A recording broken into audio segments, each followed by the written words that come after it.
Well, IT company Mindtree के numbers आए हैं and they have been better than estimates. Let me tell you upfront, numbers बहुत बढ़िया दिख रहे हैं. In fact, revenue को देखें तो up almost 9% at 3,400 crores.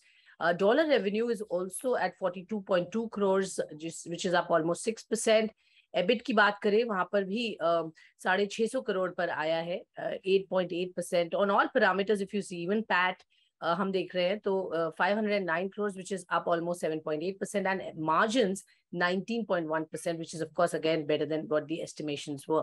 So clearly numbers अच्छे हैं इस बार. और ओवरऑल नंबर्स के बारे में जानने के लिए और डिस्कस करने के लिए कि आगे किस तरीके का रोड मैप है, इस वक्त मेरे साथ CFO at Mindtree Vineet Teredesai show में जुड़ रहे हैं. सर बहुत बहुत स्वागत है आपका, welcome and congratulations on good set of numbers. पहले तो सर क्या कंट्रीब्यूट किया है ये नंबर्स के लिए, if you can tell us, specially in terms of revenues, what were the key factors जिसकी वजह से हमने अच्छी ग्रोथ देखी. धन्यवाद मुझे आपके शो पे बुलाने के लिए, और आपके जी बिजनेस के सभी दर्शकों को दिवाली की हार्दिक शुभकामनाएं. देखिए, बिजनेस में तो हमारे सभी सेगमेंट्स ने अच्छी परफॉर्मेंस दिखाई है. Banking, financial services vertical, travel vertical, ये दोनों वर्टिकल कंसिस्टेंटली काफी क्वार्टर से अभी आउट परफॉर्म कर रहे हैं, और ये क्वार्टर में भी हमें वही दिखाई दिया है. ये ट्रेंड तो अभी भी जारी है. रिटेल कंज्यूमर पैकेजिंग सेक्टर में थोड़ी सी दिक्कतें थी, सो वहां आपको थोड़ी डिग्रोथ दिख रही है, मगर कांस्टेंट करेंसी में अगर देखोगे तो एक्चुअली वहां भी ग्रोथ आई है. और कम्युनिकेशंस, मीडिया और टेक्नोलॉजी जो हमारा सबसे स्ट्रॉन्ग वर्टिकल है, वहां भी अच्छी हमें ग्रोथ दिखाई दे रही है. सो ऑलराउंड परफॉर्मेंस में हमें कोई मार्केट कहीं ऐसी अभी तो परेशानी नहीं दिख रही है जिसके वजह से हमारा फॉरवर्ड लुकिंग आउटलुक अभी भी अच्छा है. हमारे ऑर्डर बुक 1 बिलियन क्रॉस कर चुके हैं first time in the history. So ये सब चीजों को आप मिला लोगे तो ऐसे ही लग रहा है नॉर्थ अमेरिकन मार्केट्स अच्छा है, वहां से सबसे अच्छी ग्रोथ आई है. एशियन मार्केट से अच्छी ग्रोथ आई है.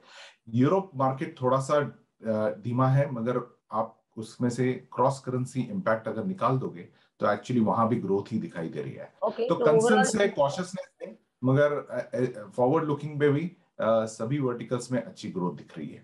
ओके, सभी वर्टिकल्स में अच्छी ग्रोथ दिख रही है और नंबर्स में भी सर वो दिख रहा है.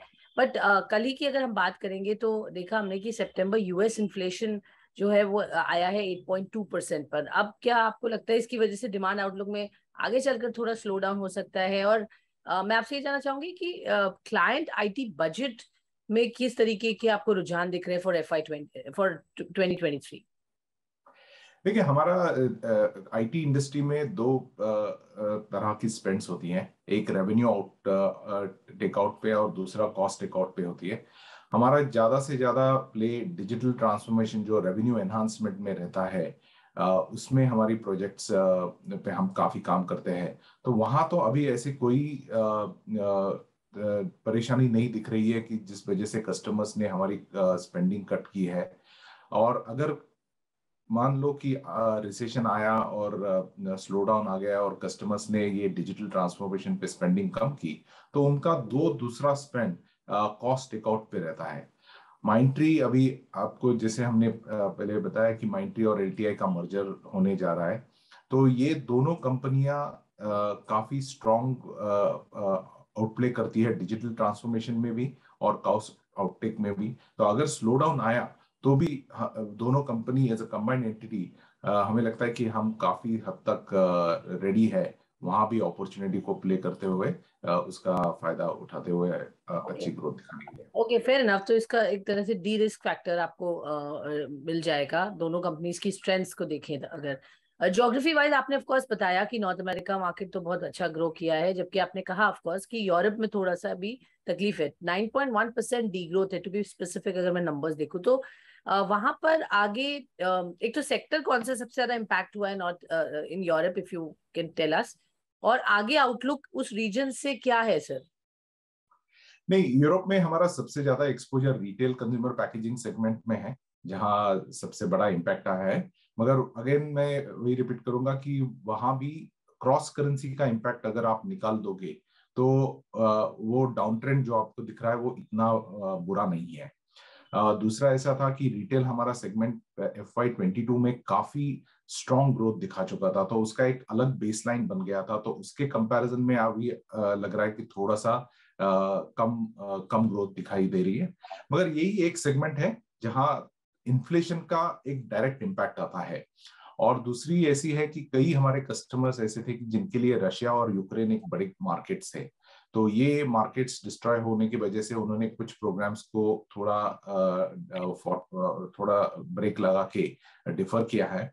और कुछ कस्टमर्स के लिए चाइना एक बड़ा सप्लाई सोर्स था, तो वहां काफी लॉकडाउन्स हुए हैं पिछले 6-7 महीने से, तो उसके वजह से उनका सप्लाई चेन भी इम्पैक्ट हुआ है और उसके वजह से कुछ प्रोग्राम्स में डिले हुआ है।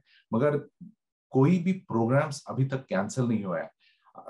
ये पिछले 2 साल के 2 साल जब कोविड होने के बाद जो डिजिटल ट्रांसफॉर्मेशन पे उनकी जर्नी चालू है, वो आप बीच में बंद नहीं कर सकते। आप डिफर कर सकते हो मगर वो बंद नहीं होती। तो हमें लगता है कि ये 2 महीने में वो थिंग्स भी स्टेबलाइज होने के बाद we should be back on track. Okay, fair enough. तो ये 2-3 महीने का आप देख रहे हैं टाइम जोन जहां पर स्टेबलाइजेशन आएगा। क्विकली सर, एक तो बड़ा इशू आईटी सेक्टर में जो हमने देखा अभी पिछले कई दिनों से बातचीत हो रही है, मून लाइटिंग इशू। आपका क्या व्यू है as a company, how are you dealing with it? देखिए, हमारी कंपनी के साथ जो एम्प्लॉयमेंट कॉन्ट्रैक्ट हर माइंड करता है, तो उसमें क्लियरली ड्यूअल एम्प्लॉयमेंट अलाउड नहीं है। तो as a company we don't entertain anyone doing any dual employment. अगर कोई हॉबी परस्यू कर रहा है फॉर कमर्शियल पर्पजेस और फॉर मोर पर्पजेस, तो हमारा उनसे उतना ही निवेदन है कि आप एचआर के साथ डिस्क्लोज कीजिए और आपके प्रोजेक्ट मैनेजर के साथ उसका टाइम और क्या कमर्शियल कंसिडरेशंस है वो डिस्क्लोज कीजिए, तो एक सोल्यूशन वहां आ सकता है। मगर कंपटीशन के साथ अगर आप काम करोगे साइमल्टेनियसली, तो हमारे एम्प्लॉयमेंट कॉन्ट्रैक्ट्स को अलाउ नहीं करते। Fair enough. Okay, quickly sir, attrition को लेकर किस तरह से आगे ट्रेंड्स दिख रहे हैं? ऑफकोर्स एक समय तक काफी बढ़ रहा था, अभी भी हमें लग रहा है कि पूरी तरह से we have not peaked out probably. आपका क्या कहना है एट्रिशन को लेकर? आपको लगता है कि अब थोड़ा सा कंफर्ट आएगा या अभी भी थोड़ी कुछ महीने, कुछ क्वार्टर्स दिक्कत रहेगी? नहीं, एट्रिशन तो डेफिनेटली अच्छे साइंस दिखा रहा है। वो कम नहीं होगा एक क्विकली, मगर वर्सन नहीं हो रहा है। ये हमारे लिए एक अच्छी बात है। जो पिछले 6-7 महीने में कॉस्ट ऑफ टैलेंट बढ़ रहा था, उसमें भी काफी हद तक हमने